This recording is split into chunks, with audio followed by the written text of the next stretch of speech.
Hello, good evening all of you. Welcome to Teachers Academy Kanigiri.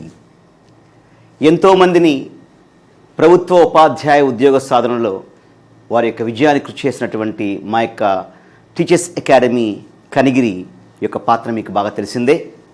ఈసారి మా teachers academy Kanigiri Andhra Pradesh high court పోస్టుకు సంబంధించినటువంటి ఇన్ఫర్మేషన్తో మీ ముందుకు వచ్చింది.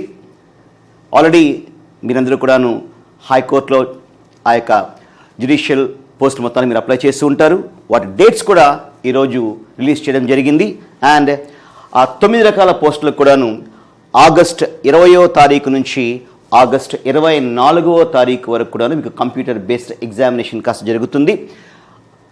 ఈ యొక్క driver, process server and office subordinate ఈ 3 పోస్టులకి 6 సెషన్స్లో 20వ తారీఖున 3 షిఫ్ట్లు, అలాగే 21వ తారీఖు ఆగస్టున 3 షిఫ్ట్ల ఎగ్జామ్ జరుగుతుంది. అలాగే copyist, examiner and record assistant ఈ 3 కేటగిరీలకి 2 సెషన్స్లో ఆగస్ట్ 22వ తారీఖున 2 షిఫ్ట్స్లో ఎగ్జామ్ జరగబోతూ ఉంది. అలాగే stenographer grade 3, junior assistant, typist and field assistant ఈ పోస్టులకు 6 సెషన్స్లో 23వ తారీఖు మరియు 24వ తారీఖు ఆగస్టున 3 షిఫ్ట్లో కాస్త ఎగ్జామ్స్ జరగబోతూ ఉన్నాయి. సో ఎగ్జామినేషన్స్ చాలా దగ్గరలోనే ఉన్నాయి. దగ్గరగా 40 డేస్ టైం మాత్రమే అభ్యర్థులకు మిగిలి ఉంది.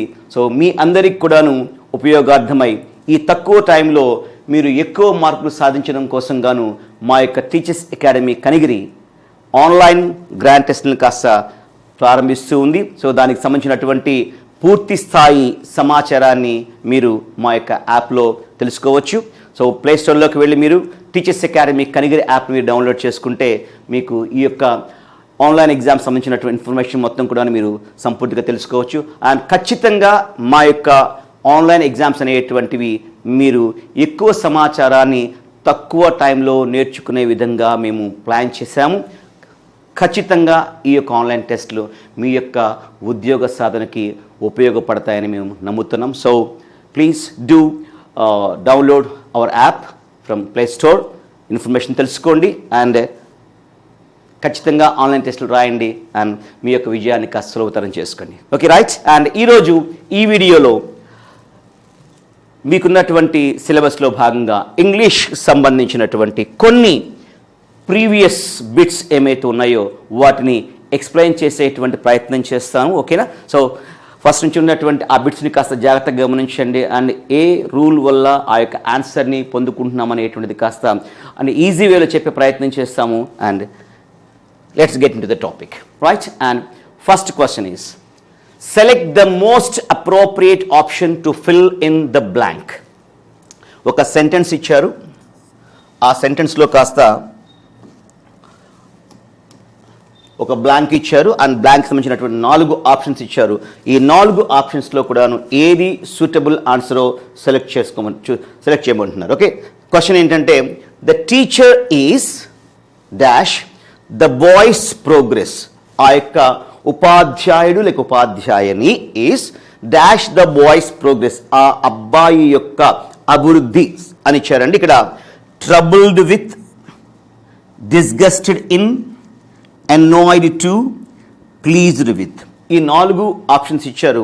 సో ఈ 4గిట్లో ఏది ఫిట్ అవుతుందో చూద్దాం. సో టీచర్ గారు అబ్బాయి తన దగ్గర చదువుకునేటువంటి ఒక విద్యార్థి బాగా చదువుతూ బాగా డెవలప్ అవుతూ ఉంటే ఎలా ఫీల్ అవుతారండి? ట్రబుల్, ఇబ్బందికరంగా ఫీల్ అవుతారా? ఇది ఒక అర్థంతో కూడినటువంటి కాంటెక్స్చువల్ క్వశ్చన్ ఇది కాస్త. ఓకే, సందర్భ సహితంగా రాయాల్సినటువంటి మాట. ఇబ్బందిగా ఫీల్ అవుతారా? The teacher is troubled with the boys progress. అబ్బాయి అభివృద్ధి చెందుతుంటే టీచర్ గారు కాస్త ఇబ్బంది పడ్డారు. డిస్గస్టెడ్ ఇన్, రోత. డిస్గస్ట్ అంటే అర్థం ఏంటంటే అసహ్యంగా ఫీల్ కావడం, రోతగా ఇబ్బందికరంగా ఫీల్ కావడం అని. ఎన్నాయిడ్ అన్నా కూడాను బాధ. ప్లీజ్డ్, సంతోషపడ్డం. సో ఇది గ్రామర్ కంటే ముందుగా మనకు ఇందులో అర్థం ప్రకారం చూసుకున్నట్లయితే టీచర్ గారు అబ్బాయి యొక్క అభివృద్ధిని చూసి ఏమండి ప్లీజ్డ్ విత్, ఇది మనకున్నటువంటి కాంటెక్చువల్గా ఆన్సర్. ఇకపోతే ఇందులో ఉన్నటువంటి గ్రామర్ అంశాలను కూడా ఒకసారి చూద్దాం. ట్రబుల్డ్ విత్ అన్నారు, ఇందులో గ్రామర్ పరంగా తప్పేం లేదు, కానీ the teacher is troubled with the boys progress అంటే అది ఎంతో మీకు అర్థమవుతుంది. కనుక ఈ మొదటి ఆప్షన్ తప్పు. ఓకేనండి. అలాగే రెండవది డిస్గస్టెడ్ ఇన్ అని ఇచ్చారు. ఓకేనా. డిస్గస్ట్ అనేటువంటి ఆ పదం తర్వాత విత్ వస్తుందే తప్ప ఇన్ రాదు. ఇది గ్రామర్ పరంగా ఉన్న తప్పు. ఓకేనా. డిస్గస్ట్ తర్వాత ఇన్ రాదు, విత్ వస్తుంది. కాబట్టి ఇది గ్రామాటికల్లీ రాంగ్. ఇక మూడవది అనాయిడ్ టు అన్నారు. ఎనాయిడ్ అంటే బాధపడ్డం. సో ఎనాయిడ్ అనేటువంటి ఆ యొక్క వెర్బ్ తర్వాత కూడా మనకు ఎనాయిడ్ విత్ అయినా వస్తుంది, లేకపోతే ఎనాయిడ్ టు వస్తుంది. అఫ్ కోర్స్ కొన్ని సందర్భాల్లో ఫర్ కూడా వచ్చే అవకాశం ఉంది, కానీ టు మాత్రం వచ్చే అవకాశం లేదు. కాబట్టి ఇది కూడాను గ్రామర్ పరంగా తప్పు. So correct one is pleased with. Please అంటే సంతోషపడ్డం. టీచర్ గారు ఆ యొక్క అబ్బాయి యొక్క అభివృద్ధిని చూసి సంతోషపడ్డారు. ఇది గ్రామర్ కంటే కూడాను కాంటెక్స్చువల్, సందర్భ సహితంగా మనం చూసుకున్నట్లయితే ఈజీగా దీనికి ఆన్సర్ చేయొచ్చు. Right. Second one, select the grammatically correct sentence. మనకు ఎగ్జామినేషన్స్లో 4 రకాల వాక్యాలు ఇస్తారు. ఈ విధంగా ఈ 4 వాక్యాల్లో కూడాను ఏది గ్రామాటికల్గా కరెక్ట్ అని అడగచ్చు, లేకపోతే ఈ 4గింటిలో ఏది గ్రామర్ పరంగా ఎర్రర్, తప్పున్నది అని అడగచ్చు. 2 రకాలుగా కూడాను ప్రశ్న వేయడానికి అవకాశం ఉంది. ఓకేనా. సో 4 వాక్యాలు ఇచ్చారు. ఇందులో కరెక్ట్ వాక్యం అంటే సెలెక్ట్ చేసుకోమంటున్నారు. సో ఇది ప్యూర్లీ బేసిక్ గ్రామర్కి సంబంధించినటువంటి ప్రశ్న. ఒకటవది you should obey to your parents అన్నారు. రెండవది హీ అపోజెస్ అగెన్స్ట్ అస్. మూడవది we shall discuss it. 4 Ramesh will passed in the exam ఇచ్చారు. ఇందులో ఫస్ట్ పూర్తిగా చూడగానే రాంగ్ అని చెప్పగలిగినటువంటి సెంటెన్స్ ఏదైనా ఉంది అంటే ఇదిగోండి, ఇది రమేష్ విల్ పాస్డ్ అని ఇచ్చారండి, వెర్బ్ యొక్క second form in the exam. ఇక ఎందుకని తప్పండి ఇది అంటే గమనించండి. ఒక వాక్యంలో మనకు మోడల్ వెర్బ్ ఉన్నట్లయితే, మోడల్ వెర్బ్స్ అంటే మనకు will, would, shall, should, can, could, may, might, must, ఇవి ముఖ్యంగా మనం ఉపయోగించేటువంటివి. ఈ మోడల్ వెర్బ్స్ తర్వాత ఎప్పుడూ కూడాను వెర్బ్ యొక్క ఫస్ట్ ఫామే ఉంటుంది. ఏ సందర్భంలో కూడాను వేరే అవకాశం లేదు. కేవలము ఈ మోడల్ వెర్బ్స్ తర్వాత base form of the verb అంటాము, వెర్బ్ యొక్క ఫస్ట్ ఫామ్ మాత్రమే ఉంటుంది. కానీ ఇక్కడ ఏముంది, PASSED అన్నారు. PASS pass V1, PASSED passed V2 అదే, V3 అదే. సో విల్ అనేటువంటి మోడల్ వెర్బ్ తర్వాత వెర్బ్ యొక్క సెకండ్ ఫామ్ ఇచ్చారు కాబట్టి అది గ్రామాటికల్లీ రాంగ్. ఇకపోతే మిగిలిన ఒకసారి చూద్దాం. ఇది చూడండి, మూడవది వీ షెల్ డిస్కస్ ఇట్. ఇప్పుడు మనం చెప్పుకున్నాం will, would, shall, should, can, could, may, might, must, ఇవి ఎక్కువగా మనం యూజ్ చేసేటువంటి మోడల్ వెర్బ్స్. సో వాటి తర్వాత ఏం వాడాలని చెప్పాం, వెర్బ్ యొక్క ఫస్ట్ ఫామ్ వాడాలి. మరి ఇక్కడ ఏముంది, డిస్కస్. 3 రూపాయలు ఏంటి, డిస్కస్, డిస్కస్డ్, డిస్కస్డ్, ఈడీ ఉంటుంది చివరి కాస్త. సో వీవర్. సో మోడల్ వెర్బ్ తర్వాత వీవర్నే ఉంది కాబట్టి గ్రామర్ పరంగా ఇది కరెక్ట్. సో ఇది కరెక్ట్. ఇక మిగిలిన ఒకసారి చూద్దాం. He opposes against us. He opposes against us. Oppose అంటేనే అర్థం ఏంటి, వ్యతిరేకించడం కదా. అపోజ్ అంటేనే వ్యతిరేకించడం. ఎగరేషన్ అర్థం ఏంటి, దానికి అర్థం అదే వస్తుంది. సో ఎందుకు 2 వాడడం ఒకే అర్థాన్ని ఇచ్చేటువంటి పదాలు, తప్పది. సో గ్రామర్లో ఇలా ఉండదు. కనుక హీ అపోజెస్ అస్ అంటేనే అర్థం హీ ఈజ్ అగెన్స్ట్ అస్ అని అర్థం వస్తుంది. మళ్ళీ ఇది అవసరం లేదు. కనుక ఈ వాక్యం తప్పు. ఇక మొదటి వాక్యం you should obey to your parents. ఇప్పుడు మనం 3, 4లో చెప్పినటువంటి మోడల్ వెర్బ్స్ ఏమైతే ఉన్నాయో షుడ్ కూడా మోడల్ వెర్బే. సో మోడల్ వెర్బ్ తర్వాత వెర్బ్ యొక్క ఏ రూపం ఉండాలి, ఫస్ట్ ఫామ్ ఉండాలి. సో ఇది ఫస్ట్ ఫామ్ కరెక్ట్. కానీ తప్పు ఎక్కడుందా అంటే ఆ వెర్బ్ యొక్క ఫస్ట్ ఫామ్ తర్వాత ఉన్నటువంటి ప్రపోజిషన్లో తప్పు ఉందండి. సో ఒబే అనేటువంటి ఆ యొక్క వెర్బ్ తర్వాత ఎటువంటి ప్రపోజిషన్ యూజ్ చేయం. You should obey your parents అంతే తప్ప ఎటువంటి ప్రపోజిషన్ కూడాను వాడకూడదు. సో గ్రామర్ పరంగా అది తప్పు, కనుక ఇది కూడా గ్రామాటికల్లీ ఇన్కరెక్ట్ సెంటెన్స్. సో ఉన్న వాటిలో కరెక్ట్ సెంటెన్స్ వచ్చేసరికి ఏంటి, why shall discuss it, option 3. ఓకేనా. సో ఈ బిట్లో మనము మోడల్ వెబ్స్కి సంబంధించినటువంటి ఒక ఇన్ఫర్మేషన్ తెలుసుకున్నాం. Right. And question number 3, select the most appropriate synonym of the given word. So మీకు సినానిమ్స్ ఉన్నాయి, వొకాబులరీ పరంగా యాంటోనిమ్స్ ఉన్నాయి, ఖచ్చితంగా ప్రశ్నలు వస్తాయి, ఇచ్చారు, రేపు కూడా ఇస్తారు. ఓకే. సినానిమ్ అంటే అర్థం ఏంటి, సమానార్థ పదాలు. మన తెలుగులో చెప్పాలంటే పర్యాయ పదాలు అని, నానార్థాలు అని కాస్త అంటే పుడమి, ధరిత్రి, భూమి ఇలా అంటే చూస్తే భూమి, నేల ఎలాగైతే అలాగా. సో ఇక్కడ ఇచ్చిన పదం ఏంటంటే ఒడిస్సీ అనే పదం ఇచ్చారు. ఈ పదానికి ఉన్నటువంటి సినానిమ్ అర్థం ఏంటి అని కాస్త అడిగారండి. చూస్తే 4 options, meddlesome, invalid, stubborn, adventurous, voyage. So ఈ క్వశ్చన్ దగ్గర మీకు నేను ఇవ్వగలిగిన సలహా ఏంటంటే ఖచ్చితంగా వొకాబులరీని డైలీ ప్రాక్టీస్ చేయాలి. ఇది ఎగ్జామినేషన్కి ముందు మనం కొన్ని నేర్చుకుని పోదామంటే మాత్రము అది కుదరదు. ఓకేనా. డైలీ ప్రాక్టీస్ చేయగలగాలి. అలాగే ఇచ్చినటువంటి మీరు ప్రాక్టీస్ చేసేటప్పుడు కాస్త కేవలము ఏదో ఇది కరెక్ట్ ఆన్సర్ అని కాకుండా మిగిలినటువంటి పదాలకు కూడాను మీరు ఖచ్చితంగా ఆన్సర్ కనుక అర్థం కనుక మీరు తెలుసుకోగలిగితే ఎగ్జామినేషన్లో మీరు ఈజీగా ఆన్సర్ని ఐడెంటిఫై చేయగలరు. ఓకేనా. రైట్. ఇక్కడ ఒడిస్సీ అనేటువంటి పదానికి అర్థం ఏంటి, అన్ అడ్వెంచరస్ ఓయేజ్. అన్ అడ్వెంచరస్ ఓయేజ్. ఓయేజ్ అంటే మామూలుగా సముద్ర ప్రయాణం అంటాము, జనరల్గా ప్రయాణం జర్నీ అనే మాట కూడా వస్తుంది. కానీ ఆ జర్నీలో ఏముంటుందా అంటే అడ్వెంచర్స్ ఉంటాయి, సాహసయాత్రలు, కష్టాలు రావడము, వాటిని ఎదుర్కొని ముందుకు వెళ్ళడము, ఇటువంటి అనేక కష్టాలు ఎదుర్కొంటూ చేసేటువంటి ప్రయాణాన్ని కాస్త మనము ఒడిస్సీ అని కాస్త అంటాము. సో అడ్వెంచరస్ వోయేజ్ అనేటువంటిది ఇక్కడ ఆన్సర్. మిగిలినటువంటి పదాల యొక్క అర్థాలు మనం గమనిస్తే స్టబర్న్ అని కాస్త అన్నారు. స్టబర్న్ అంటే అర్థం ఏంటయ్యా అంటే మొండిగా ఉండడం. తను ఏదైతే అనుకున్నాడో పట్టుకున్నాడో దాన్ని అలాగే పట్టుకుని ఉంటాడు తప్ప ఇది తప్పు అని చెప్పినా ఒప్పుకోరు, ఇంక మనం ఏం దాన్ని సరిచేసే ప్రయత్నం చేసినా ఒప్పుకోరు. అటువంటి వ్యక్తి మొండి వ్యక్తి స్టబర్న్ అంటే కాస్త. ఇక రెండవ పదం ఇన్వాలిడ్. ఇన్వాలిడ్ 2 అర్థాలు వస్తాయి. వ్యాలిడ్ అంటే మీకు తెలిసిన విషయమే, విలువైన ఒక అర్థం వస్తుంది, అంటే ఆ పరిగణలోకి తీసుకోదగిన అర్థం వస్తుంది.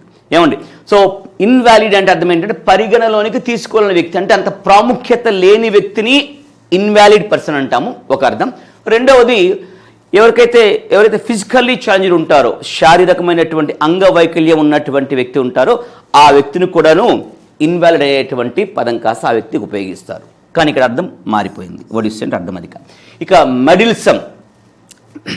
మెడిల్ అంటే అర్థం ఏంటంటే ఇంటర్ఫియర్, జోక్యం చేసుకోవడం. మెడిల్ అంటే అర్థము జోక్యం చేసుకోవడం. మెడిల్సమ్ అంటే అర్థం ఏంటంటే ఎవరైతే ఇతర విషయాల్లో కాస్త అనవసరంగా తలదూరుస్తాడో, జోక్యం చేసుకుంటాడో ఆ వ్యక్తిని మనం కాస్త మెడిల్సమ్ అని కాస్త అంటాం. సో ఈ పాయింట్ దగ్గర నా యొక్క సలహా ఏంటంటే ఖచ్చితంగా సినానిమ్స్ కానీ యాంటోనిమ్స్ కానీ మీరు ప్రాక్టీస్ చేసేటప్పుడు కాస్త కేవలం ఇచ్చినటువంటి ఆ పదానికి డైరెక్ట్ ఆన్సర్ మీకు చూసి నేర్చుకోవడమే కాకుండా మిగిలినటువంటి పదాలకు కూడాను ఖచ్చితంగా మీరు మీనింగ్స్ తెలుసుకున్నట్లయితే ఎగ్జామినేషన్ మీకు ఈజీగా ఉంటుంది. ఓకే. సో ఇక్కడ ఆన్సర్ వచ్చేసరికి అడ్వెంచరస్ వోయేజ్, ఒడిస్సీ అంటే అర్థం. సో సినానిమ్స్ మీకున్నాయి, అలాగే యాంటోనిమ్స్ కూడా మీకున్నాయి. And 4th question, complete the sentence with correct idiom. So idioms, phrases, phrasal verbs ఇవి మీకున్నాయండి, ఇడియమ్స్. ఓకేనా. When Rakesh saw his grand nephew behaving erratically like his nephew used to do, he knew he was a. ఇక్కడ రాకేష్ గమనించడం ఏమని, ఇతని యొక్క grand nephew, తన nephew అంటే మేనల్లుడు, మామూలుగా అయితే గ్రాండ్ నెవ్యూ అంటే కుమారుడు యొక్క అట్లా చెప్తాం మనం, మనవడు కింద వస్తారు. సో ఎరాటికల్లీ అతను తప్పుగా బిహేవ్ చేయడం గమనించాడు రాకేష్. కాస్త ఎవరితో పోలుస్తున్నాడు, లైక్ హిజ్ నెవ్యూ, తన యొక్క మేనలుడు కొడుకు. ఆయన కాస్త రాకేష్ గారి యొక్క మేనలుడు యొక్క కొడుకు, అంటే రాకేష్ గారికి మనవడు.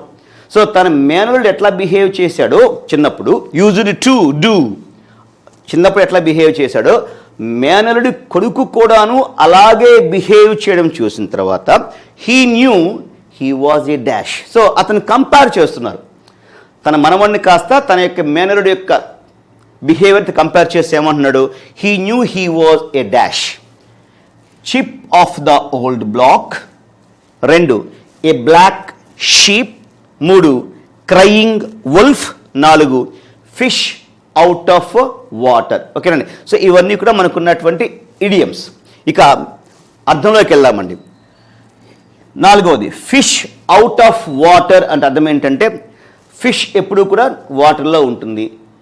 ఒకవేళ వాటర్లోంచి కనుక ఫిష్ని తీసుకొచ్చి ఒడ్డున వేస్తే ఏమవుతుంది, గిలగిలా కొట్టుకుంటుంది. ఇబ్బందికర పరిస్థితిని ఎదుర్కొనుట అని అర్థం వస్తుందని.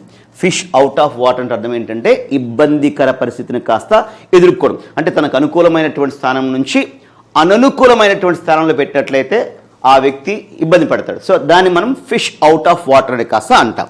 కానీ ఇక్కడ ఇచ్చిన మాట ఏంటి, తన నెవ్యూ ఎలాగైతే బిహేవ్ చేసి, తన మేనలుడు ఎట్లాగైతే బిహేవ్ చేశారో తన మేనలుడు యొక్క కుమారుడు కూడాను అట్లాగే బిహేవ్ చేస్తున్నాడు. కాబట్టి ఆ మనవడు ఎవరైతే ఉన్నారో మీ నెవ్యూ యొక్క కుమారుడు అతడు అని చెప్పారు. సో ఇక్కడ ఫిష్ అవుట్ ఆఫ్ వాటర్ కాదు. ఇక 2వది క్రయింగ్ వుల్ఫ్, తోడేలు నరవడం. సో కథ మీకు అందరికీ ఖచ్చితంగా తెలిసే ఉంటుంది కదా. ఒక అబ్బాయి కాస్త అడవిలో గొర్రెలను కాయడం, దూరంగా ఉన్నటువంటి పనిచేసేటువంటి వాళ్ళని కాస్త ఏడిపించిన ఉద్దేశంతో తోడేలు పెద్దగా అరవడం, వాళ్ళు ఒకసారి రావడం, ఏం లేదు ఉట్టిగా చెప్పారని చెప్పడం, మళ్ళీ సెకండ్ టైం మళ్ళీ అలాగ అరవడం, మళ్ళీ వాళ్ళు నిజమనుకొని రావడం, ఏ లేదు తమాషా కన్నానులే అని చెప్పడం. 3వసారి నిజంగానే తోడేలు వచ్చింది, తోడేలని కాస్త అరిచాడు, ఉల్ఫ్ అని అరిచాడు. కానీ వాళ్ళు ఏమనుకున్నారంటే ఇతను మళ్ళీ అబద్ధం ఆడుతున్న అనుకొని వాళ్ళు రాలేదు. వచ్చినటువంటి తోడేలు కాస్త తన యొక్క జంతువుల్ని చంపేసింది. సో క్రయింగ్ వుల్ఫ్ అంటే అబద్ధం చెప్పడం ఇక్కడ అర్థం కాస్త. సో ఈ సందర్భంలో అది కుదరదు. ఇక 3వది ఏ బ్లాక్ షీప్. గుర్తుపెట్టుకోండి, ఇడియమ్స్ అనేటువంటి వాటికి ఈ ఇండివిజువల్ పదాల అర్థం బ్లాక్ నల్ల షీప్ అని అర్థం రాదు ఇక్కడ కాస్త. బ్లాక్ షీప్ అంటే అర్థం ఏంటయ్యా అంటే ఉన్న వాళ్ళలో కొంచెం నెగిటివ్ క్వాలిటీస్ ఉన్న వ్యక్తిని కాస్త బ్లాక్ షీప్ అంటాం. మన భాషలో చెప్పాలంటే villainous character. So negative shades ఉన్నటువంటి వ్యక్తి ఎవరైతే ఉంటారో ఆ వ్యక్తిని కాస్త మంచి చేయని వ్యక్తి, చెడ్డ వ్యక్తి అని చెప్పొచ్చు. ఆ వ్యక్తిని మనము బ్లాక్ షీప్ అని కాస్త అంటాం. సో ఈ 3 కూడాను ఈ కాంటెక్స్ట్లో ఫిట్ అయ్యేటువంటి ఈడియమ్స్ కాదు. ఇక మిగిలిపోయింది chip off the old block, అదే తానులోని ముక్క అని అర్థం అండి తెలుగులో. Chip off the old block. ఇక్కడ ఓల్డ్ బ్లాక్ ఎవరయ్యా అంటే నెవ్యూ. అదే తానులో గుడ్డ, ఆయన ఎట్లాగైతే బిహేవ్ చేశారో ఆయన నుంచి పుట్టినవాడే కదా, ఎక్కడికి పోతే లక్షణాలు కాస్త ఏమంటే ఇలా అంటా చూసారా, మీ నాన్న ఎట్లా చేసేవాడు చిన్నప్పుడు, నువ్వు అట్లాగే చేస్తున్నావు, ఇన్ ద సేమ్ వే. కనుక ఇక్కడ ఉన్నటువంటి కరెక్ట్ ఆప్షన్ వచ్చేసరికి chip off the old block అనేటువంటిది ఈ యొక్క కాంటెక్స్ట్లో సూటబుల్ అయ్యేటువంటి ఈడియం అండి. ఓకేనా. సో ఈడియమ్స్ అనేటువంటివి లిమిటెడ్గానే ఉంటాయి, బట్ వాటిని కూడా కొంచెం జాగ్రత్తగా ఈ 1 మంత్ ప్లస్ మీరు ప్రాక్టీస్ చేయగలిగినట్లయితే ఖచ్చితంగా ఆ సెక్షన్లోంచి వచ్చేటువంటి ఏ క్వశ్చన్ కనేది మీరు ఆన్సర్ చేయొచ్చు. Next one, sentences of a paragraph are given below in jumbled or para jumble sentence అని కాస్త అంటాం. 4 వాక్యాలు ఇచ్చి ఆ 4 వాక్యాలు కూడాను ఒకే విషయానికి సంబంధించినటువంటివి అయి ఉంటాయి. వాటిని కాస్త జిగ్జాగ్ చేసిస్తారు, మన భాషలో చెప్పాలంటే ఉల్టా చేసిస్తారు, జంబుల్డ్ చేస్తారు, మార్చిస్తారు. సో వాటిని సరైనటువంటి ఆర్డర్లో కాస్త మనం పెట్టవలసి ఉంటుంది. చూద్దాం. Arrange the sentence in the correct order to form a meaningful and coherent paragraph. అర్థవంతమైనటువంటి ఒకదానితో ఒకటి పొందిక ఉన్నటువంటి పారాగ్రాఫ్గా ఈ వాక్యాలను కాస్త మనము ఫ్రేమ్ చేయాలి. ఎం అంటే MNOP అని ఇచ్చారు, ఇక్కడ కాస్త కొన్ని చోట్ల PQRS అని ఇస్తారు, అది వాళ్ళ ఇష్టం అండి. ఓకేనా. M, he lived in a dissipated shanty with garbage strewn around. ప్రధానికి అర్థం అవసరం, అతను కాస్త ఒక చెత్త బాగా ఇబ్బందికరమైనటువంటి ప్లేస్లో కాస్త అతను కాస్త నివసిస్తూ ఉన్నాడు. Mukesh was born in a family of slum dwellers. మురికివాడలో కాస్త కుటుంబం అంతా కూడా ఆ యొక్క మురికివాడలో ఉండేటువంటి కుటుంబం, అక్కడ పుట్టాడు ఈ అబ్బాయి ముఖేష్ అనే వ్యక్తి. Next, his house was half built shack thatched with dead grass and wobbly iron doors. ఇకపోతే ఆ ఇల్లు, ఆ యొక్క స్లమ్ ఏరియాలో ఉన్నటువంటి ఆ యొక్క ముఖేష్ యొక్క ఇల్లు ఎలా ఉంది అంటే ఆల్మోస్ట్ డెడ్ గ్రాస్ ఎండిపోయినట్టు గడ్డితోటి కాస్త, అలాగే రేకులు బాగా హోల్స్ పడినటువంటి రేకులు కావచ్చు, సరైన స్థితిలో లేనటువంటి రేకులు కావచ్చు, వాటితో కాస్త అతనికి ఇల్లంతా కూడాను కట్టబడి ఉంది. అంటే అవి పెట్టి పైన కప్పు అలా ఉంది. He was another young child who had been forced by poverty into child labor. He was another young child who had been forced by poverty into child labor. Child labor అంటే బాల కార్మిక వ్యవస్థ అని మనం అంటూ ఉంటాం, బాల కార్మికులని కాస్త. సో పావర్టీ వల్ల, పేదరికం వల్ల కాస్త ఈ యొక్క బాల కార్మిక ఆ యొక్క స్థితిలో కాస్త నెట్టబడినటువంటి మరొక బిడ్డ అతడని కాస్త చెప్పారు. సో ఈ 4 వాక్యాలు కనుక మీరు గమనించినట్లయితే మీరు చూడండి, ఇందులో హీ అనేటువంటి ప్రొనౌన్తో వాక్యం స్టార్ట్ అయింది. ఇక్కడ ముఖేష్ అనేటువంటి నౌన్తో వాక్యం స్టార్ట్ అయింది. ఇక్కడ హీజ్ హౌస్, ఇది కూడా ఆల్మోస్ట్ మన ప్రొనౌన్ కింద మనం కన్సిడర్ చేయొచ్చు. ఇది ఓకేనా, అది యాక్చువల్గా పొసెసివ్ యాడ్జెక్టివ్ అంటాం దాన్ని, అయినా కూడా దీన్ని ప్రొనౌన్ కింద తీసుకోవచ్చు, హీ అనేటువంటి ప్రొనౌన్తో. ఇప్పుడు మనము ఏదైనా ఒక విషయాన్ని కాస్త చెప్పేటప్పుడు ముందుగా ఆ వ్యక్తి యొక్క పేరు మనం స్టార్ట్ చేస్తాం. సో కాబట్టి ఎంతో కాస్త వాక్యం స్టార్ట్ కావాలి. ఆ తర్వాతే నామవాచకానికి బదులు మనం ఏం చేస్తాము, సర్వనామాన్ని కాస్త వాడతాం. కాబట్టి మొదటగా నామవాచకం వచ్చేటువంటి వాక్యము, ఆ తర్వాత మిగిలినవి కాస్త. ఓకేనా. సో ఇక్కడ మనం గమనిస్తే ఇంకా ప్రత్యేక ఆప్షన్ చూడండి, MNOP, NPMO, OPMN, POMN. ఇక్కడ ఖచ్చితంగా నౌన్తో స్టార్ట్ అయినటువంటి వాక్యం ఒక్కటే ఉంది, అది ఎన్. కాబట్టి ఖచ్చితంగా ఆన్సర్ సెట్ కాస్త ఎంతో స్టార్ట్ అయి ఉండాలి. సో ఒకే ఒక్క ఆప్షన్ కాస్త ఎంతో ఉంది. సో కళ్ళు మూసుకొని మనం దాన్ని చూస్ చేసుకోవచ్చు. ఇన్ కేస్ కొంచెం ఇబ్బంది ఉన్నప్పుడు మన సెకండ్ సెంటెన్స్ మనం పోతాం. ఓకేనండి. రైట్. సో ఈ విధంగా దీన్ని పారాజంబుల్ సెంటెన్స్ అని కాస్త మనం ఉంటాం, 4 వాక్యాలు. ఓకేనా. వాటిని మనం అరేంజ్ చేయడం. కొన్ని ఎగ్జామినేషన్స్లో అంటే ఇలాగిస్తారని గ్యారంటీ ఏం లేదండి. ఒక్కోసారి ఏం చేస్తారంటే దీనిపైన ఒక వాక్యం ఇస్తారు, స్టార్టింగ్ వాక్యం వాళ్ళే ఇస్తారు, ఇచ్చేసి ఈ కింద ఉన్న వాటిని కాస్త దానికి లింక్ చేయాల్సి ఉంటుంది. ఓకేనా. సో వాటిని కూడా మనం చూద్దాం. ఇక question number 6, select the most appropriate option to fill in the blank. Dash the cardiologist immediately. So cardiologist మీకు 1 word సబ్స్టిట్యూట్స్ ఉన్నాయండి, 1 word సబ్స్టిట్యూట్స్ ఉన్నాయి. కార్డియాలజిస్ట్ అంటే ఎవరు, గుండె సంబంధిత వ్యాధులను చికిత్స చేసేటువంటి వైద్యుడు. సో అంత పెద్దదాని లేకుండా సింపుల్గా ఇంగ్లీష్లో మనం a person who treats heart diseases అనేటువంటిది మనకున్న ఎక్స్ప్లెనేషన్. సో అంత పద్ధతి కాకుండా సింపుల్గా దాన్ని మనము చిన్న పదంగా చెప్పేస్తాం. దాన్ని మనం 1 word సబ్స్టిట్యూట్ అని కాస్త అంటాం. ఓకేనా. సో కార్డియాలజిస్ట్ అంటే గుండె సంబంధిత వ్యాధులను చికిత్స చేసేటువంటి వైద్యుడు. So dash the cardiologist immediately, వెంటనే ఆ యొక్క కార్డియాలజిస్ట్ గారిని అన్నారు. ఆప్షన్స్ చూస్తే hold on, call of, take in, call in ఇచ్చారు. సో ఇది ఫ్రేజల్ వెబ్స్కి సంబంధించినటువంటి ప్రశ్న. ఫ్రేజల్ వెబ్స్ ఇందాక అనుకున్నాం మనం, ఇడియమ్స్, ఫ్రేజెస్, ఫ్రేజల్ వెబ్స్. పోనీ ఇడియమ్స్ ఫ్రేజెస్ పక్కన పెట్టుకున్నా కూడా ఇడియమ్స్ అండ్ ఫ్రేజల్ వెబ్స్ ప్రతి ఎగ్జామినేషన్లో కూడాను ప్రీవియస్ ఎగ్జామినేషన్ పేపర్లో ఇవి 2 మనకు టచ్ అయ్యాయి. ఓకేనండి. సో ఫ్రేజల్ వెర్బ్ అంటే ఏమీ కాదు, ఒక వెర్బ్ ఉంటుంది, వెర్బ్ పక్కన ఒక యాడ్వర్బ్ కానీ ప్రపోజిషన్ కానీ ఉంటుంది. ఓకేనా. రైట్. మీనింగ్స్ చూద్దాం. Hold on, hold on. So చాలామంది మనం గతంలో బస్సు ఎక్కే ఉంటాం, ఇప్పుడు ఎక్కపోతున్నారు ఇప్పుడు కూడా. ఇంతకుముందంటే ఇప్పుడంటే ఎలా బెల్ కొట్టేస్తున్నారు ఏమండి, లేదంటే పంచింగ్ దాంతో కాస్త కొడతారు, డ్రైవర్ గారు ఆపుతారు. ఇంతకుముందు హోల్డ్ ఆన్ అని కాస్త కండక్టర్ గారు చెప్పేటువంటి. హోల్డ్ ఆన్ అంటే అర్థం ఏంటి, అక్కడే ఉన్నాం, ఎక్కడ ఉన్నామని ఆపండి అని అర్థం వస్తుంది. ఓకేనండి. సో ఇక్కడ ఆపండి అని అర్థం వస్తుంది, ఆపితే కుదరదు, అర్జెంటుగా ఆయన కాస్త మనం పిలవాలి. ఇకపోతే కాల్ ఆఫ్, కాల్ ఆఫ్ ఏమండి, క్యాన్సిల్. కాల్ ఆఫ్ అంటే అర్థము క్యాన్సిల్, ఒక ప్రోగ్రామ్ని కాస్త పూర్తిగా మనము క్యాన్సిల్ చేయడం, రద్దు చేయడం.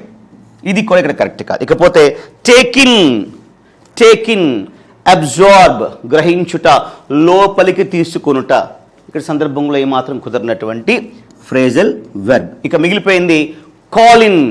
కాల్ ఇన్ అంటే అర్థం ఏంటి అంటే రిక్వెస్ట్ సమ్వన్ టు కమ్, రమ్మని చెప్పి అభ్యర్థించడాన్ని కాస్త ఇంగ్లీష్లో మనము కాలిన్ అని కాస్త అంటాం. సో ఎవరికో హెల్త్ ఇష్యూ వచ్చింది, వెంటనే కార్డియాలజిస్ట్ గారిని రిక్వెస్ట్ చేసి ఇక్కడికి తీసుకొని రండి అని పిలవడం. కాలిన్ అంటే రిక్వెస్ట్ సమ్వన్ టు కమ్, రమ్మని చెప్పి అభ్యర్థించడాన్ని కాస్త కాలిన్ అని మనం అంటాం. ఓకేనా. ఫ్రేజల్ వెబ్స్ కూడాను సిలబస్లో మనకు ఎగ్జామినేషన్ ప్రీవియస్ క్వశ్చన్ పేపర్స్ గమనించినట్లయితే చాలా లిమిటెడ్గానే ఉన్నాయి. ఓకేనా. సో కొన్ని పర్టికులర్ వర్డ్స్తో ఉన్నటువంటి ఫ్రేజల్ వెబ్స్ మనం చూసుకున్నట్లయితే ఈజీగా ఈ ఎగ్జామినేషన్ మనం గెట్ అని కావచ్చు. Right. And next question, select the most appropriate option to fill in the blank. Again ఒక వాక్యం ఇచ్చారు, 2 బ్లాంక్స్ ఇచ్చారు, ఆప్షన్స్లో ఏది కరెక్ట్ అంటున్నారు. చూద్దాం. Dash had he returned, dash he was off again. Dash had he return తిరిగి రావడము, హీ వాజ్ ఆఫ్ అగైన్ మళ్ళీ వెళ్ళిపోవడం. వచ్చారు మళ్ళీ వెళ్ళిపోయారు. చూద్దాం ఆప్షన్స్ కాస్త. No sooner than, sooner than, than sooner then, than sooner then. ఈ క్వశ్చన్ కూడాను బేసిక్ గ్రామర్కి సంబంధించినటువంటి ప్రశ్న. ప్రత్యేకించి ఇది పార్ట్స్ ఆఫ్ స్పీచ్లో మనకు కంజంక్షన్కి సంబంధించిన ప్రశ్న. కంజంక్షన్ అని కాస్త అంటాం, సముచ్చయం అంటాం తెలుగులో కాస్త. సో ఆ కంజంక్షన్కి సంబంధించిన ప్రశ్న. అది కూడాను ఇక్కడ కంజంక్షన్ జతలు ఉంటాయి, వాటిని కో రిలేటివ్ కంజంక్షన్స్ అంటామండి. కో రిలేటివ్ కంజంక్షన్స్ అని కాస్త అంటాం. సో నో సూనర్ దాన్ అని, నాట్ ఓన్లీ రెండు వస్తాయి. No sooner than, not only but also, both and either or, neither nor అనేటువంటి మనకు ఉన్నటువంటి. సో వాటికి సంబంధించిన ఇక్కడ చూస్తే నో సూనర్ దాన్, ఈ రెండు కూడా మనకున్నటువంటి కో రిలేటివ్ కంజంక్షన్స్. అంటే మొదటి నో సూనర్ దాన్ వస్తే రెండవ బ్లాంక్లో కాస్త దాన్ వస్తుంది. మిగిలినవి అన్నీ కూడాను ప్యూర్లీ రాంగ్ అండి. సూనర్ దాన్ అని మనకి ఎక్కడా ఉండదు. అలాగే సూనర్ దెన్ అన్నారు, అసలు కుదరదు. దాన్ సూనర్ దెన్ అన్నారు, అది కుదరదు. సో ఇది మనకున్న డైరెక్ట్ బిట్. నో సూనర్ అవతల పక్క దాన్, ముందు బ్లాంక్లో ఇది వస్తుంది, సెకండ్ బ్లాంక్లో ఇది వస్తుంది. No sooner had he return than he was off again. అతడు తిరిగి వచ్చారు, వెంటనే అతను మళ్ళీ వెనక్కి బయటికి వెళ్ళిపోయారు. అర్థం అది ఏమండి, తిరిగి రాగానే మళ్ళీ వెంటనే అతను బయటికి వెళ్ళిపోయారు. ఓకేనా. ఇది కో రిలేటివ్ కంజంక్షన్ సంబంధించినట్టు బేసిక్ గ్రామర్కి సంబంధించినటువంటి ప్రశ్న. మనము పార్ట్స్ ఆఫ్ స్పీచ్ కనుక కొంత నేర్చుకున్నట్లయితే ఇటువంటి ప్రశ్నలకు ఈజీగా జవాబు చేయొచ్చు. And 8th question, select the option that can be used as a one-word substitute for the given group of words. ఇందాక అనుకున్నాం మనము వన్ వర్డ్ సబ్స్టిట్యూట్ అంటే ఒక పొడవైనటువంటి వాక్యానికి బదులుగా దానికి బదులు ఇంకొక చిన్న పదాన్ని మనం వాడతాం. ఇందాక చెప్పాం, the doctor who treats heart diseases, గుండె సంబంధిత వ్యాధులను కాస్త చికిత్స చేసేటువంటి వైద్యుడు అని. ఇంత లెంగ్దీ సెంటెన్స్కి బదులుగా సింపుల్గా ఏమన్నాం, కార్డియాలజిస్ట్ అని కాస్త అన్నాం. సో దాన్ని అక్కడ వన్ వర్డ్ సబ్స్టిట్యూట్స్. అలాగే ఇక్కడ కూడాను గమనించండి, morbid compulsion to steal books, దొంగిలించాలనేటువంటి లోపల ఉండేటువంటి ఆ యొక్క బలమైనటువంటి కోరిక, దాన్ని ఏమంటారు? దొంగిలించాలి. దేన్ని? పుస్తకాలను కాస్త దొంగిలించాలనేటువంటి ఒక తప్పించుకోలేటువంటి కోరికను కాస్త ఏమంటారు? ఓకేనా. ఆప్షన్స్ చూద్దాం. Pyromania, kleptomania, bibliokleptomania, mania. ముందు మానియా అంటే ఏంటి? మీరు ఫోబియా అనే పదం మీరు విని ఉంటారు. Phobia, PHOBIA. ఫోబియా అంటే మితిమీరినటువంటి భయం, ఎక్సెస్ ఫియర్ని కాస్త ఫోబియా అని కాస్త అంటాం. ఇక్కడ మానియా అంటే అర్థం ఏంటంటే ఎక్సెస్ డిజైర్, మామూలు కాదు, చాలా అసలు విపరీతమైనటువంటి కోరిక, దాని పట్ల వ్యామోహం, పిచ్చి, వెర్రి, దాన్ని కాస్త మనం మానియా అని కాస్త పిలుస్తాం. అడిగిన మాట ఏంటి ఇక్కడ? పుస్తకాలను దొంగిలించాలనేటువంటి తప్పించుకోలేని కోరిక కాస్త. ఇక్కడ మానియా అంటే ఓన్లీ ఒక కోరిక మాత్రమే, అది ఏ కోరిక ఇక్కడ లేదు. ఓకేనా. కాబట్టి 4 రాంగ్. ఇకపోతే క్లెప్టోమానియా అన్నారు. ఏమండి, మానియా అంటే బలమైన కోరిక, క్లెప్టో అంటే అర్థం ఏంటంటే దొంగిలించాలనే కోరిక. ఏం దొంగిలించాలనే కోరిక? మనకిచ్చిన వాక్యం పదం ఏంటి, గ్రూప్ ఆఫ్ వర్డ్స్ ఏంటి, పుస్తకాలు దొంగిలించాలనే కోరిక. మరి ఆ మాట ఇందులో లేదు, కేవలము ఏదైనా సరే దొంగిలించాలనే కోరికను మాత్రం అన్నారు కాబట్టి ఇది కుదరదు. ఇకపోతే 2 వాక్యాలు 1, 3. 1 చూస్తే పైరోమానియా. పైర్ అంటే అర్థం ఏంటంటే మంట. PYRE పైర్ అంటే అర్థము మంట. అంటే దేనికైనా సరే దేనైనా సరే కాల్చేయాలనేటువంటి ఆ యొక్క వేలం వెర్లాంటి కోరికను కాస్త మనము పైరోమానియా అని కాస్త అంటాం. దేనైనా సరే కాల్చివేయాలనేటువంటి బలమైనటువంటి ఆ యొక్క తప్పించుకోవాలనే కోరికను కాస్త పైరోమానియా అంటాం. మనకు కావాల్సినటువంటిది పుస్తకాలు దొంగిలించాలనేటువంటి కోరిక, కనుక ఇది కూడా కాదు. మిగిలిపోయింది బిబ్లియో క్లెప్టోమానియా. సో క్లెప్టోమానియా అంటే నేను చెప్పాము దొంగిలించాలనేటువంటి కోరిక. ఏం దొంగిలించాలనే కోరిక? బిబ్లియో. బిబ్లియో మీన్స్ బుక్. పుస్తకాలు దొంగిలించాలనేటువంటి తప్పించుకోలేనటువంటి ఆ హృదయంలో ఉన్న ఆ కోరికను కాస్త బిబ్లియో క్లెప్టోమానియా అని కాస్త అంటాం. సో ఇది కరెక్ట్ ఆన్సర్ అండి. సో 1 వర్డ్ సబ్స్టిట్యూట్స్ కూడాను మనకు చాలా లిమిటెడ్గా ఉంటాయి.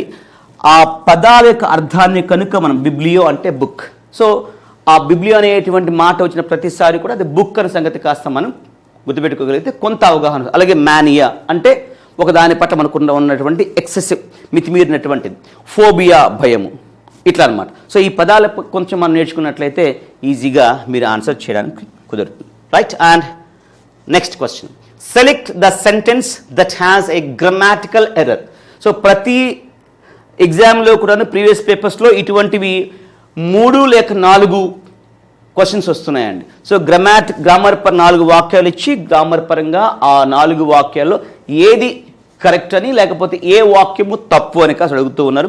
ఇవన్నీ కూడా ప్యూర్లీ బేసిక్ గ్రామర్కు సంబంధించినటువంటి ప్రశ్నలు. ఓకేనా? కనుక పార్ట్స్ ఆఫ్ స్పీచ్ కావచ్చు, టెన్సెస్ కావచ్చు, వీటి పట్ల కనుక మనం కొంచెం మనసు పెట్టినట్లయితే ఇటువంటి వాటిని చాలా ఈజీగా ఆన్సర్ చేయొచ్చు. రైట్, చూద్దాం. ఇందులో 4 వాక్యాల్లో గ్రామాటికల్ ఎర్రర్ తప్పు ఎందులో ఉందో చూద్దాం. మొదటి వాక్యం, he has been here since Friday. He has been here since Friday. ఇది టెన్స్కి సంబంధించినటువంటి వాక్యం అండి. ఇక్కడ ఇందులో ఈ వాక్యము ప్రజెంట్ పర్ఫెక్ట్ టెన్స్లో కాస్త ఉంది. ఇది ప్రజెంట్ పర్ఫెక్ట్ టెన్స్లో ఉంది. సబ్జెక్ట్ ప్లస్ హ్యావ్ కానీ హ్యాస్ కానీ ఉండి పక్కన వెర్బ్ యొక్క థర్డ్ ఫామ్ ఉంటే దాన్ని మనము ఆ వాక్యము ప్రజెంట్ పర్ఫెక్ట్ టెన్స్ ఉందని చెప్తాం. ఇక్కడ సిన్స్ అని కాస్త అన్నారు. సిన్స్ ఫర్ అనేటువంటి 2 ప్రపోజిషన్స్ ఉన్నాయి. అవి ఉన్నప్పుడు ఒక వాక్యంలో ఆ వాక్యము ప్రజెంట్ పర్ఫెక్ట్ కంటిన్యూస్ టెన్స్లోనైనా ఉండాలి, ప్రజెంట్ పర్ఫెక్ట్లోనే ఉండాలి. రెండు మాత్రం. ఒక వాక్యంలో సిన్స్ కానీ ఫర్ కానీ ఉన్నట్లయితే ఆ వాక్యము ఉంటే ప్రజెంట్ పర్ఫెక్ట్ కంటిన్యూస్ టెన్స్లో ఉండాలి. కంటిన్యూస్ టెన్స్ అంటే ఐఎన్జీ ఫామ్ ఉంటుంది, V1 ఐఎన్జీ ఫామ్ ఉంటుంది. లేదు అంటే ప్రెజెంట్ పర్ఫెక్ట్ టెన్స్లో ఉంటుంది. ఈ వాక్యము ప్రెజెంట్ పర్ఫెక్ట్లో ఉంది. మీ ప్రశ్న, ఎందుకని ప్రెజెంట్ పర్ఫెక్ట్ కంటిన్యూస్ టెన్స్లో లేదు అంటే ఇక్కడ వెర్బ్ ఏంటయ్యా అంటే బీన్. అతడు శుక్రవారం నుంచి ఇక్కడే ఉన్నాడు. ఉండుట అనేటువంటిది ఒక ఈజ్, యామ్, ఆర్ అట్లా అంటాం. బీ ఫామ్ అని కాస్త మనం దాన్ని అంటాం. బీ యొక్క రూపాలు ఇవన్నీ కూడాను ఏమండి. సో ఇది యాక్షన్ వెర్బ్ కాదు, స్టేటివ్ వెర్బ్. గుర్తుపెట్టుకోవాలి.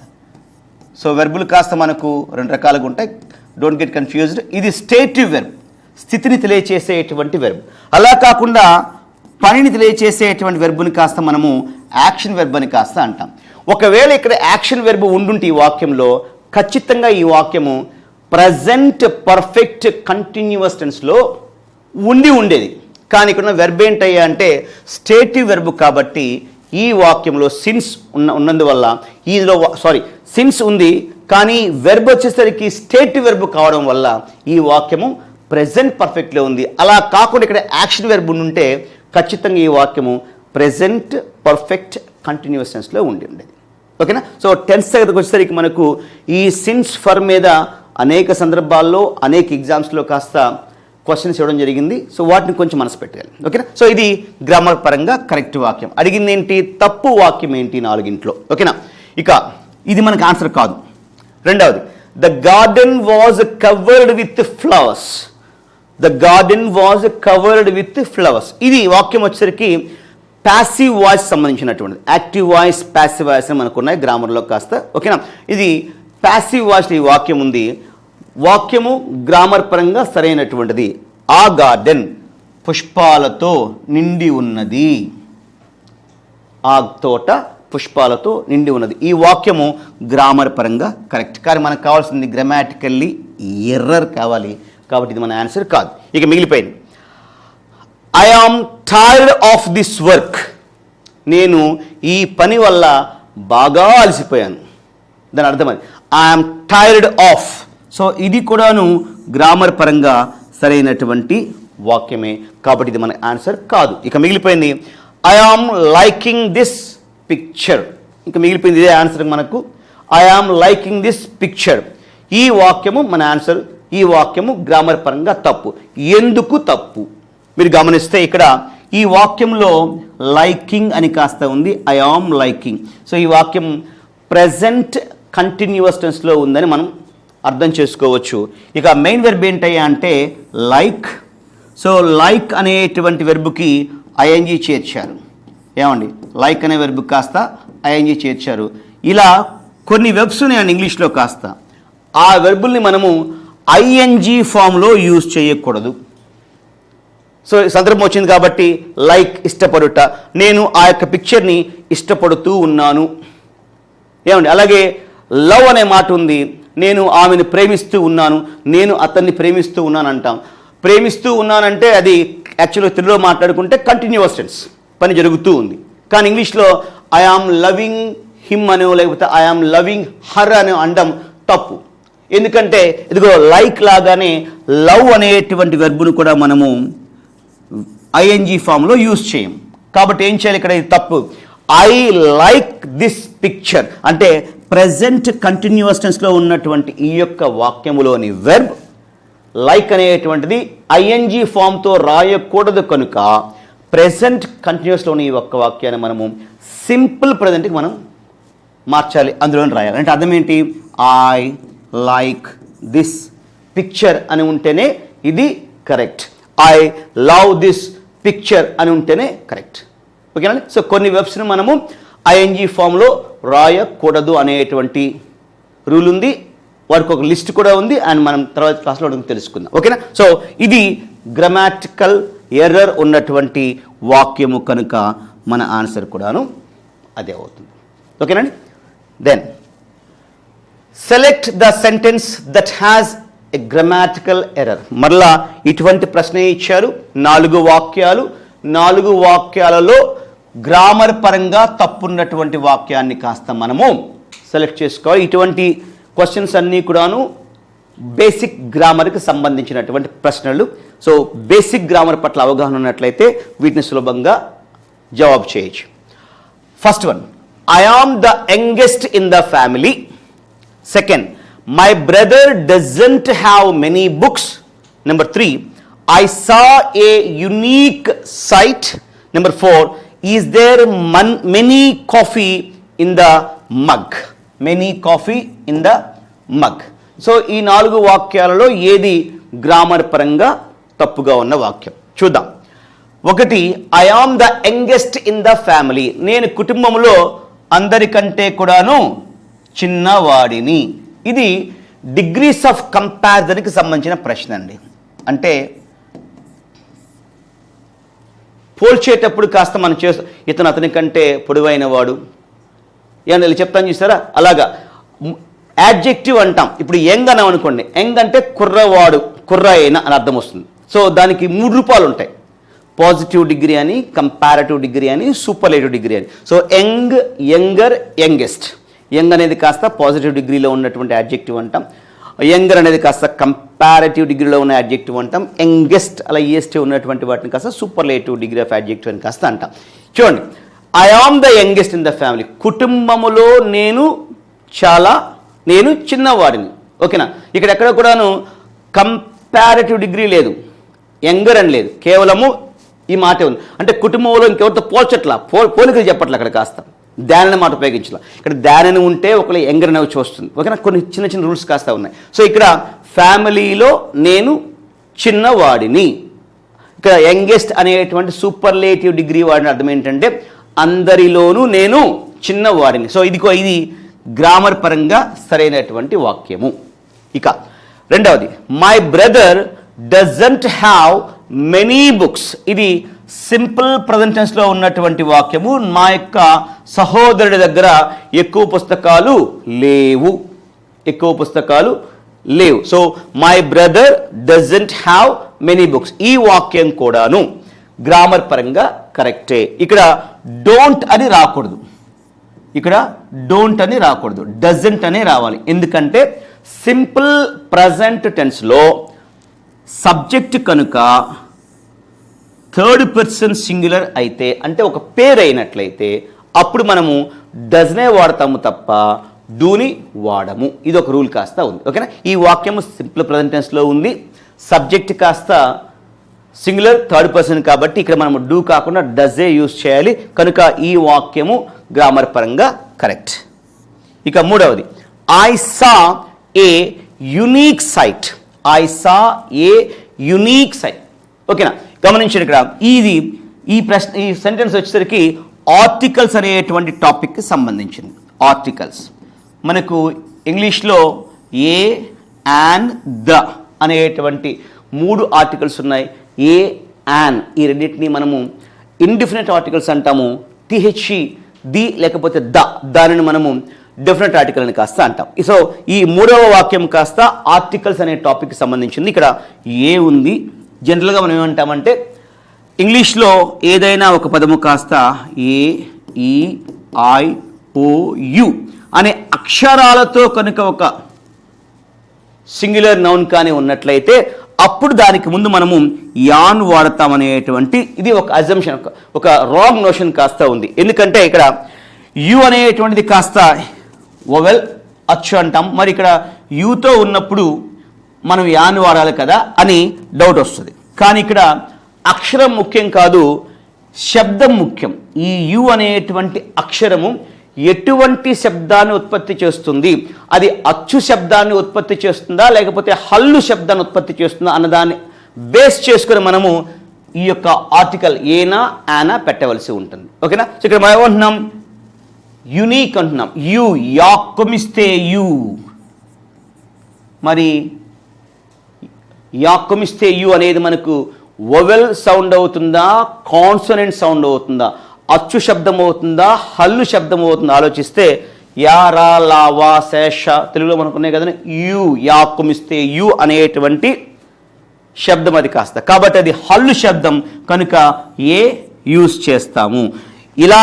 ఇలా శబ్దాలు అయితేనేమో యాను వాడతాం, మిగిలిన వాటి ముందు ఏ వాడతాం.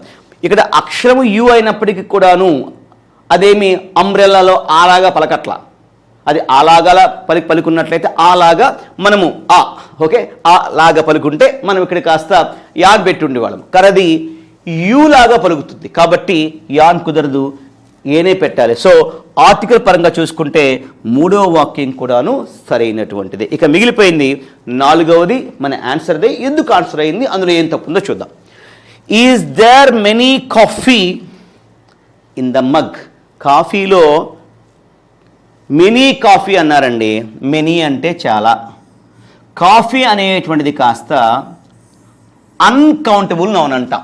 కాఫీని కాస్త మనము అన్కౌంటబుల్ నౌన్, మనకు నౌన్స్ ఉన్నాయి నామవాచకాలు కాస్త కౌంటబుల్ నౌన్, అన్కౌంటబుల్ నౌన్స్ అంటాం. అంటే లెక్క పెట్టగలిగేటువంటి వాటిని 1, 2, 3, 4, 5 అని లెక్క పెట్టగలిగితే అటువంటి వాటిని కౌంటబుల్ నౌన్స్ అంటాం. 1 పెన్ ఉంది, 2 పెన్స్ ఉన్నాయి, 3 పెన్సిల్స్ ఉన్నాయి, 4 ఎరేజర్స్, ఇది కౌంటబుల్ నౌన్. మరి కాఫీ అనేది కాస్త మనము కౌంటబుల్ నౌన్ కాదు. మన తెలుగులో కాఫీ 2 కాఫీలు అని అంటాం కానీ ఇంగ్లీష్లో అది లేదు. 2 cups ఆఫ్ కాఫీ. కాఫీ అనేది ఎప్పుడు అలాగే కాఫీ, కాఫీస్ అని ఎక్కడ మనకు ఉండకూడదు. ఓకేనా? సో కాఫీ అనేది అని మనం ఇప్పుడు అన్కౌంటబుల్ నౌన్, లెక్కించలేనటువంటి నౌన్ ఉన్నాయి. షుగర్ అని, వాటర్ అని, ఆయిల్ అని మనకు కొన్ని ఉన్నాయి కదండి, రైస్ అని. వీటిని మనము షుగర్స్ అని ఎక్కడ మనం ఉపయోగించాం, వాటర్స్ అని వాడము మనం కాస్త, ఏమండి అలాంటివి. సో అలాగే కాఫీస్ అని కూడా మనం వాడము. ఇక్కడ ఏం ఉపయోగించాడు, కాఫీకి ముందు మినీ అన్నాడు. మినీ అంటే చాలా. నా దగ్గర చాలా పెన్స్ ఉన్నాయి, అంతే కదా. అలా నా దగ్గర అంతే కదండి, నా దగ్గర చాలా పెన్స్, చాలా చక్కెరలు ఉన్నాయి అంటామా, అనం కదా. ఓకేనా. కాబట్టి ఇది అన్కౌంటబుల్ నౌన్ కాబట్టి దానికి ముందు మెనీ అనేటువంటి ఈ యొక్క యాడ్జెక్టివ్ రాకూడదండి. అన్కౌంటబుల్ నౌన్స్కి ముందు మెనీ అనే యాడ్జెక్టివ్ రాదు. మరి ఏమొస్తుందయ్యా అంటే మచ్, మచ్, ఎంయూసిహెచ్, మచ్. మచ్ అనేటువంటి యాడ్జెక్టివ్ని మనము అన్కౌంటబుల్ నౌన్కి ముందు వాడతాము. అలాగే మెనీ అనేటువంటి యాడ్జెక్టివ్ను మనము కౌంటబుల్ నౌన్స్కి ముందు వాడతాం. ఓకేనండి. సో ఇది గ్రామర్ పరంగా ఉన్నటువంటి విషయం. సో కరెక్ట్ మనకు కావాల్సిన గ్రామాటికల్ ఎర్రర్ 4 తప్పేంటన్నారు. 3 వాక్యాలు గ్రామర్ పరంగా సరైనటువంటివే కనుక ఇవి మనకు ఆన్సర్స్ కావు. మనకు గ్రామర్ పరంగా తప్పున్నటువంటి వాక్యము 4వది. ఓకేనండి. సో ఇవి ఈ రోజుకి మేము తీసుకున్నటువంటి కొన్ని ప్రీవియస్ క్వశ్చన్స్ అన్నీ కూడాను. ఓకే, ఇలా ప్రతిరోజు కూడాను కొన్ని క్వశ్చన్స్ తోటి కాస్త మీ ముందుకు మేము వస్తాం. అండ్ ప్రీవియస్ క్వశ్చన్ని కాస్త వాటిని మనం ఎలా ఆన్సర్ చేయాలి, దాని వెనుక ఉన్నటువంటి గ్రామర్ పరంగా ఉన్నటువంటి రూల్స్ ఏంటనేటువంటివి కాస్త డిస్కస్ చేస్తాం. అలాగే మీ ఎగ్జామ్కి సంబంధించినటువంటి మిగిలినటువంటి వాటి గురించి కూడాను ఖచ్చితంగా మా యొక్క టీచర్స్ అకాడమీ కనిగిరి వీడియోస్ ద్వారా మీ ముందుకు వస్తుంది. ఈ యొక్క ఆన్లైన్ సిరీస్ని మీరు మరొకసారి మా యొక్క యాప్ డౌన్లోడ్ చేసుకుని దాంట్లో విషయాన్ని పూర్తిగా తెలుసుకోండి. అండ్ షెడ్యూల్ మొత్తం అందులోనే ఉంది. మీకు ఆ కోర్స్ ఫీ అంతా కూడా మీకు అందుబాటులోనే ఉంది కనుక ఒకసారి మా యాప్ని డౌన్లోడ్ చేసుకోండి, ఇన్ఫర్మేషన్ మొత్తం తెలుసుకోండి. తప్పకుండా మా యొక్క వీడియోస్, మా యొక్క ఎగ్జామినేషన్స్ అన్నీ కూడాను మీకు ఉపయోగపడతాయి. అండ్ ఉపయోగించుకోండి. Please make use of all the online examinations and we wish you all the best.